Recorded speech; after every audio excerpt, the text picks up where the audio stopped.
स्वागत है दोस्तों। तो कैसे हैं आप सब। आज हम बात करने जा रहे हैं एससीपी फाउंडेशन के बारे में। तो रिलैक्स हो जाइए और चलिए बढ़ते हैं वीडियो की तरफ। दोस्तों, ये वीडियो काफ़ी स्पेशल होने वाली है क्योंकि ये काफ़ी इंटरेस्टिंग टॉपिक है। तो दोस्तों, एससीपी का फुल फॉर्म है स्पेशल कंटेनमेंट प्रोसीजर फाउंडेशन। कई लोगों के लिए यह सिर्फ एक इंटरनेट क्रीपी पास्ता है, वहीं कई और लोग इसे एक रियल लाइफ ऑर्गेनाइजेशन मानते हैं। तो दोस्तों, एससीपी का काम ये है कि वो दुनिया की एबनॉर्मल चीज़ों को हमसे छुपा कर रखे और हमें नॉर्मल स्टेट में रखे। दोस्तों, इससे मेरा ये मतलब है कि अगर मान लीजिए कल को आपको पता चल जाए कि aliens, angels, magical super powers वाकई एग्जिस्ट करते हैं, तो क्या आपकी दुनिया सेम रहेगी? नहीं ना।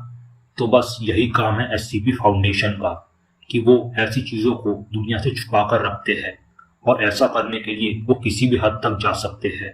तो चलिए अब जानते हैं एससीपी फाउंडेशन की ब्रीफ हिस्ट्री के बारे में। दोस्तों, इसको लेकर दो मेन थ्योरीज है।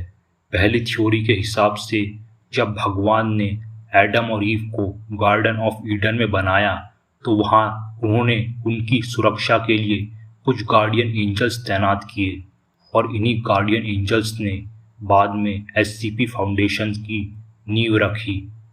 वहीं दूसरी थ्योरी के हिसाब से 1865 अमेरिकी सिविल वॉर के बाद यूएस प्रेसिडेंट ने एससीपी फाउंडेशन बनवाया क्योंकि उस वक्त दुनिया में एबनॉर्मल घटनाएं और सुपरनेचुरल हिस्से बहुत बढ़ गए थे। हालांकि दोस्तों, एससीपी फाउंडेशन हमेशा से ही एकजुट नहीं रहा।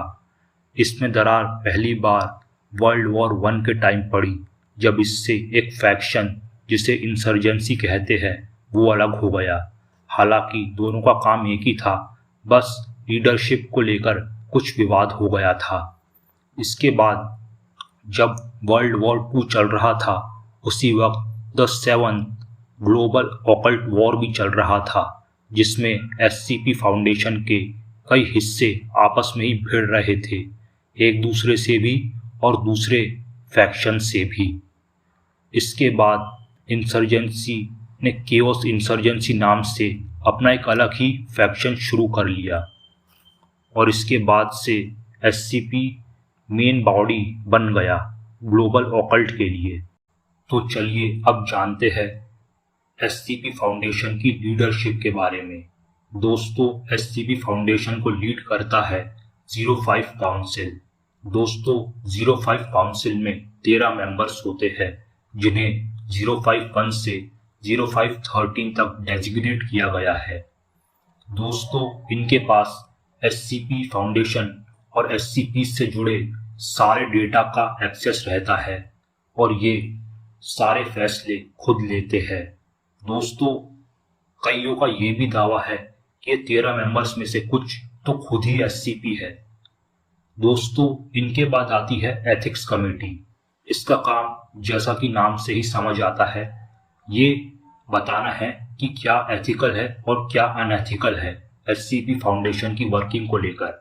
हालांकि कुछ लोग इसे मजाक मानते हैं, वहीं कुछ लोग ऐसा मानते हैं कि एथिक्स कमेटी 05 काउंसिल से भी ज़्यादा पावरफुल हो सकती है क्योंकि इनका इंटरनल पॉलिटिक्स कुछ ऐसा है।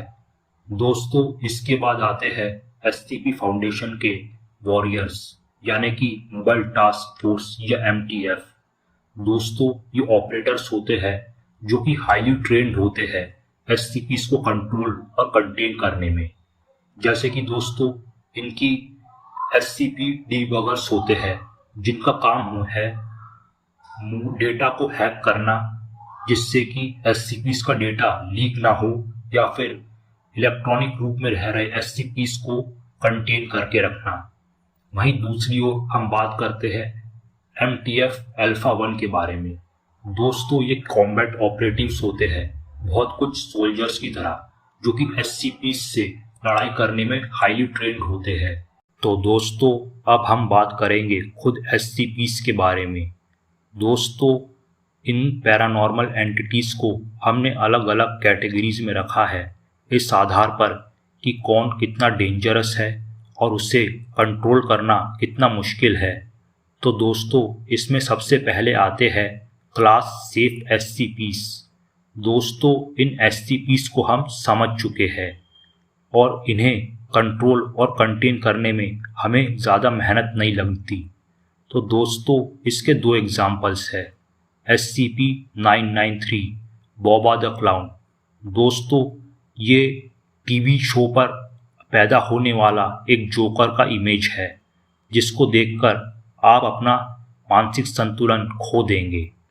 इसके बाद है SCP-999 जो कि है ग्रीन स्लाइम और ये कुछ नहीं करता, बस ये एक जिंदा स्लाइम है। दोस्तों इसके बाद आते हैं क्लास यूक्लिड SCPs।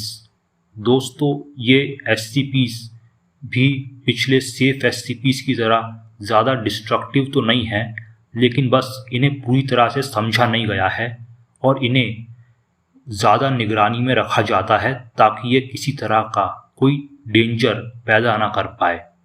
तो दोस्तों इनके दो एग्जाम्पल्स मैं आपको देता हूँ। पहला है class SCP-049 the plague doctor. दोस्तों ये कई सौ साल पुराना इंसान है जिसके पास ऐसा ज्ञान है जिसकी मदद से ये किसी भी इंसान को अपने इशारों पर चलने वाला ज़ॉम्बी बना सकता है। इसके बाद आता है SCP-173। दोस्तों ये एक पुतला है जो कि अगर आप उसकी तरफ देखते रहेंगे तो बस एक नॉर्मल पुतले की तरह कुछ नहीं करेगा, बस अपनी जगह खड़ा रहेगा। बस जैसे ही आपकी नज़र हटी तो भले ही आप इससे कितने भी दूर हो, वो पलक झपकते ही आप तक पहुंचेगा और आपका सर आपके धड़ से अलग कर देगा। दोस्तों इसके बाद आते हैं क्लास कैटर SCPs। दोस्तों ये SCPs बहुत खतरनाक है और इनका कंटेनमेंट से छूटने का डर हमेशा ही बना रहता है। इनको हम पूरी तरह समझ भी नहीं पाए हैं और अगर ये दुनिया के सामने आ गए तो हमारी पूरी दुनिया ही बदल सकती है। दोस्तों इनके एग्जाम्पल्स है क्लास SCP-76। दोस्तों ये 10 फीट लंबा आदमी है जो कि कई हजार साल पुराना सुमेरियन है या कि मॉडर्न डे इराक से जन्मा था। दोस्तों इसके पास जादुई ताकतें हैं और ये कई सारे मैजिकल वेपन्स समन कर सकता है। दोस्तों इसके बाद आता है क्लास SCP-035। दोस्तों ये एक मास्क है जिसे अगर किसी ने पहन लिया तो वो एक शैतान में तब्दील हो जाएगा। दोस्तों इनके बाद आते हैं स्पेशल क्लास थॉमियल SCPs। दोस्तों ये SCPs हम इंसानों की मदद दूसरे SCPs को कंट्रोल में रखने के लिए करते हैं और कई लोग ऐसा मानते हैं कि इनमें से कई काउंसिल 05 का हिस्सा है। तो दोस्तों आपको मेरा SCP से जुड़ा वीडियो कैसा लगा ये मुझे कमेंट सेक्शन में ज़रूर बताएं और अगर आप चाहते हैं कि मैं इस टॉपिक पर और भी वीडियो बनाऊं तो मुझे भी ज़रूर बताएं और प्लीज़ अगर आपको वीडियो पसंद आया हो तो वीडियो को लाइक करें और चैनल को सब्सक्राइब करें, इससे मुझे काफ़ी मदद मिलेगी। थैंक्स दोस्तों मेरा वीडियो देखने के लिए। Hope you will have a great day. Alright then, bye.